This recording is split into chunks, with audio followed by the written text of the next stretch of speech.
क्रांतिकारियों की धरती कही जाने वाली मीनापुर में इस बार बिहार विधानसभा चुनाव काफी दिलचस्प होने जा रहा है, क्योंकि आपको बता दें कि जनसुराज समर्थित उम्मीदवार तेज नारायण सहनी, जिनको मीनापुर से जनसुराज पार्टी ने अपना उम्मीदवार बनाया है, और इनके आने से निश्चित रूप से मीनापुर का जो सामाजिक समीकरण है उसका बदला हुआ स्वरूप दिख रहा है। विभिन्न विषयों को लेकर बातचीत करेंगे। हमारे साथ खास मेहमान के रूप में जुड़े हैं तेज नारायण जी। और सबसे पहले तो स्वागत है आपका। आपको ही बहुत बहुत स्वागत। बातचीत करेंगे क्योंकि मीनापुर से आप आते हैं, लंबा राजनीतिक अनुभव आपका रहा है, लेकिन जो जानकारियां हमें मिली है कि आज तक जिस समाज से आप आते हैं, जिसकी आबादी भी बेहतर है मीनापुर में, लेकिन किसी ने प्रतिनिधित्व नहीं किया, यहाँ से किसी को मौका तक नहीं मिला। आप मैदान में हैं, क्या माहौल देख रहे हैं? देखिए, सही माने में ये जुब्बा सहनी की शहादत धरती है, इसमें कहीं दो राय नहीं है। और जुब्बा सहनी एक ऐसा व्यक्तित्व थे जो पूरे देश के लिए हंसते हंसते बलिदान हो गए, इस देश के लिए फांसी पर चढ़ गए।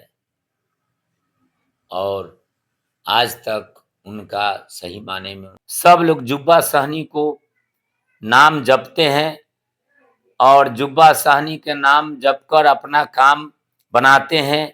कहा गया है, अपन काम बनता जहन्नुम में जाए जनता। सब कहते हैं जुब्बा सहनी अमर रहे, ये शहादत की धरती है, जुब्बा सहनी अमर रहे। लेकिन जीत जाने के बाद जुब्बा सहनी का नाम भूल जाते हैं। जुब्बा सहनी के जहां पैतृक आवास है, उस पैतृक आवास को, उस गांव को और उस रोड को हम निश्चित तौर पर चकाचक करवाने का काम करेंगे। पार्क वगैरह भी बना। हाँ, ये हमको लालसा है। और ये हरसेर घाट पर पुल की बात मैं कह देना चाहता हूँ। माननीय मुख्यमंत्री जी 2007 में आए थे, बाढ़ आई थी, हेलीकॉप्टर वहां गिरा था बलुआ बाजार पर।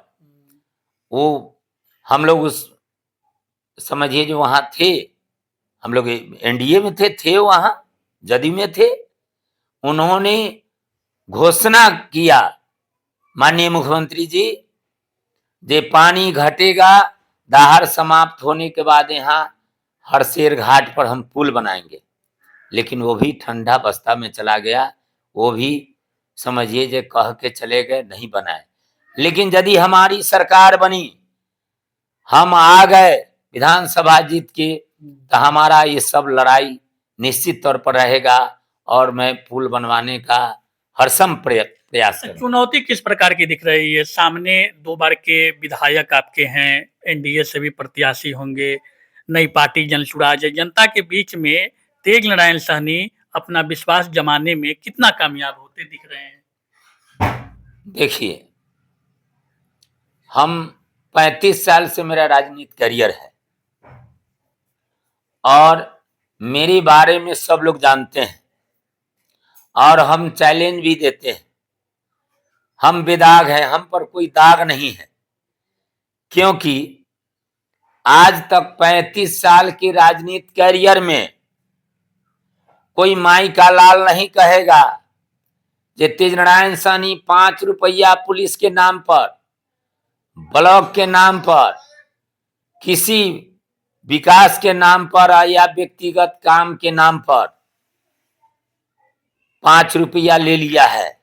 यदि कोई बता देगा तो हम हमेशा चैलेंज देते हैं, हम उस दिन से राजनीति छोड़ देंगे। इसलिए मेरा करियर है और मेरा मीनापुर के जनता मालिक। चुनौती नहीं लग रही है कुछ? हमारे सामने क्या चुनौती? बड़े बड़े लोग कह रहे हैं ना कि दिग्गज, एक तरफ मुन्ना यादव होंगे, एक तरफ एनडीए के जो प्रत्याशी आएंगे, आप हैं बीच में, जनसुराज चूंकि नई पार्टी है, कितना विश्वास जमा पाएंगे, ये सवाल है। देखिए, हमारा नई पार्टी है, निश्चित है, लेकिन जो मेरा विजन है, मेरा पार्टी का जो विजन है, 5 विजन, किसी पार्टी को 5 विजन किसी में नहीं है। और मेरे 5 विजन के सामने किसी का विजन नहीं है। मेरे विजन के सामने कोई टक्कर नहीं दे एक पाएगा। समय ऐसा था कि कहा जाता था कि जो आपका समाज है, सहनी समाज, एनडीए का कोर वोटर माना जाता था। उसके बाद मुकेश सहनी उभरे और अभी की वर्तमान परिस्थिति में यह कही जाती है कि मुकेश सहनी जिधर रहेंगे, सहनी का मूवमेंट उधर होगा। कई चुनाव में भी देखा गया कि वोट ट्रांसफर कराने की उनमें क्षमता है और एक तरफ तेज नारायण सहनी जन स्वराज का झंडा लेकर के आवाज बुलंद कर रहे हैं। तो मीनापुर के जो सहनी है, मुकेश सहनी के बातों पर चलेंगे या तेज नारायण सहनी से प्रभावित होकर आपके साथ रहेंगे? देखिए, हम तो जात पात में भरोसा नहीं करते हैं और हम एक समाजवादी विचारधारा के हैं, इसलिए यहाँ जाति पाति का बंधन टूटेगा और सब लोग हमको वोट करेंगे। इसलिए ये नहीं कहा जाए सहनी समाज से है तो केवल सहनीय समाज के वोट मिलेगा। सवाल उठता है ना कि मुकेश सहनी सहनी के नेता हैं और वो अभी महागठबंधन में है। देखिए, मैं कहा हूं ना, हम नेता नहीं, हम मीनापुर के बेटा हैं, हम सबों के बेटा हैं। इसलिए मेरे सामने ऐसा नहीं है, जात पात के नाम मत लीजिए, सब लोग हमको मदद करेंगे। हम मीनापुर के नेता नहीं, मैं मीनापुर के बेटा हूं। यदि इस बार मीनापुर की जब जनता मालिक चुक गई, किसी जाति धर्म के लोग हों, हम जाति धर्म में भरोसा नहीं करते हैं, हमारा नेता नहीं करते हैं, ये बात मैं कह देना चाहता हूं। यदि इस बार मीनापुर के जनता मालिक चुक गई तो आने वाला भविष्य अंधकार में जाएगा। क्या अंधकार में जाएगा? कोई गरीब के बेटा सोचबो नहीं करेगा हम भी लोकसभा और विधानसभा में जाएं।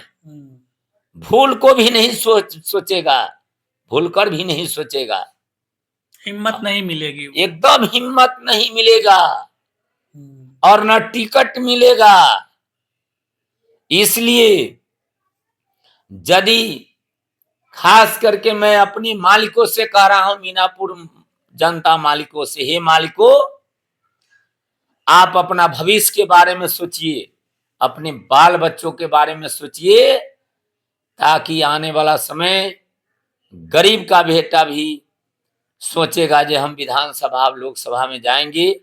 अन्यथा कभी नहीं सोचेगा, हमेशा धन्ना मल जाएगा, हमेशा नेता का बेटा जाएगा, हमेशा करोड़ी मल की ही बेटा लोकसभा और विधानसभा में प्रतिनिधित्व करेगा, गरीब का बेटा नहीं दीजिए। अच्छा, अनुभव तो आपका राजनीति में लंबा है, लेकिन पार्टी नहीं है और विधानसभा का चुनाव पहली बार आप लड़ने जा रहे हैं। लेकिन आपने भी देखा है, आपके यहाँ एनडीए से भी प्रतिनिधित्व किए, अभी महागठबंधन से भी प्रतिनिधित्व कर रहे हैं।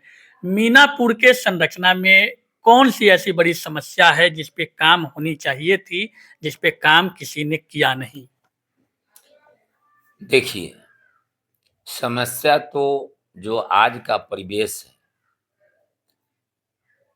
विकास तो हम बाद में रखेंगे। विकास समझिए, जो हुआ न हुआ वो तो अलग चीज है, लेकिन सबसे भारी समस्या मीनापुर में खास करके है, बिहार में भी है, लेकिन जितना मीनापुर में भ्रष्टाचार है, जितना 10 साल के अंदर में भ्रष्टाचार फैला है, खास करके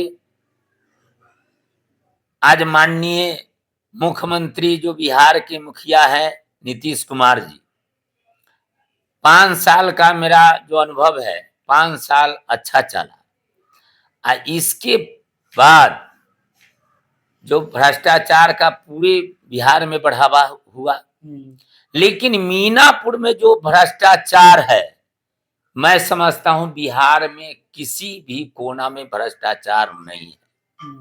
हाँ, किसी भी कोना में भ्रष्टाचार नहीं है जितना मीनापुर में भ्रष्टाचार है।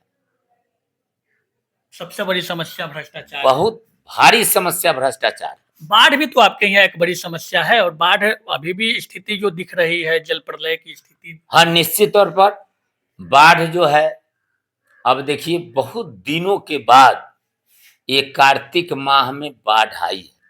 कार्तिक जो माह होता है, जो किसानों का, जो अभी धान का जो लहलाता हुआ जो फसल था, वो समझिए जो पका हुआ फसल दह गया है।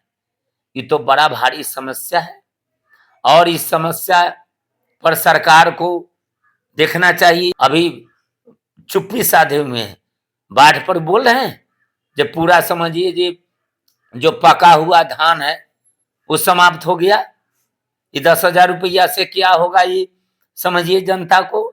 ये 10,000 रुपया जो है ये समझिए जो वो तो जितना लोग लिए हैं सबको फिर रिटर्न करना होगा। अच्छा, आपकी विजन क्या होगी मीनापुर के लिए? क्या सोच लेकर के उतरे हैं चुनावी मैदान में? क्या करना है मीनापुर के लिए? मेरा विजन सबसे पहले भ्रष्टाचार को हटाना मीनापुर से, मेरा फर्स्ट विजन होगा। दूसरा होगा 2 घाट है, एक चांदपना घाट है जिस पर कई घटना घट रही है, घट जाती है लगातार। छठ में कभी गंगा स्नान के टाइम, कभी आने जाने में जो नाव डूब जाती है, लोग डूबते हैं। इसके बाद हरसिर घाट है जो अभी तुरंत लगातार वहां आए दिन लगातार घटना घटती रहती है। अभी माँ बेटा का नाव डूब जाने से मौत हो गई। ये बड़ा भारी 2 पुल है समस्या। नॉमिनेशन की डेट तो कल से शुरू हो गई, 10 अक्टूबर से आज दूसरा दिन है, तो क्या कुछ डेट तय किए हैं? देखिए अभी जो है कागज पत्तर हम सही कर रहे हैं, कागज पत्तर सही कर लेते हैं तो निश्चित तौर पर डेट की घोषणा हम करेंगे। अभी फाइनल नहीं है। अभी फाइनल नहीं हुई। 17 तक लास्ट डेट है, लेकिन अच्छा इसी बीच में हो जाएगा निश्चित तौर पर, निश्चित इसी बीच में हाँ हो जाएगा। चलिए, तेज नारायण सहनी जो जनसुराज का झंडा लेकर मीनापुर में आवाज बुलंद कर रहे थे, अब पार्टी ने भरोसा जताया है, पार्टी ने टिकट दी है, उम्मीदवार है मीनापुर से। मीनापुर में क्या होगा 6 तारीख को, यानी कि 6 नवंबर को पता चलेगा, क्योंकि 6 नवंबर को प्रथम फेज के 121 सीटों पे वोटिंग होना है, उसमें मीनापुर भी शामिल है। और उस दिन पता चलेगा कि आखिर जनता का मूड क्या होगा। उसके बाद जिस दिन मतगणना होना है, मतगणना के दिन पता चलेगा कि मीनापुर में बदलाव करने में मीनापुर की जनता कितना सहयोग तेज नारायण सहनी को किए हैं, या फिर जो व्यवस्था चली आ रही है उसी व्यवस्था में मीनापुर की जनता अपने प्रतिनिधित्व का चुनाव करते हैं। ये सब कुछ आने वाले वक्त में स्पष्ट हो जाएगा। इनसे जुड़ा कोई सवाल हो कमेंट बॉक्स में प्रतिक्रिया दीजिएगा, ताकि अगली बातचीत यदि हमारी इनसे हो उन सवालों का जवाब लेने का प्रयास कर सके। तब तक दीजिए इजाजत, नमस्कार।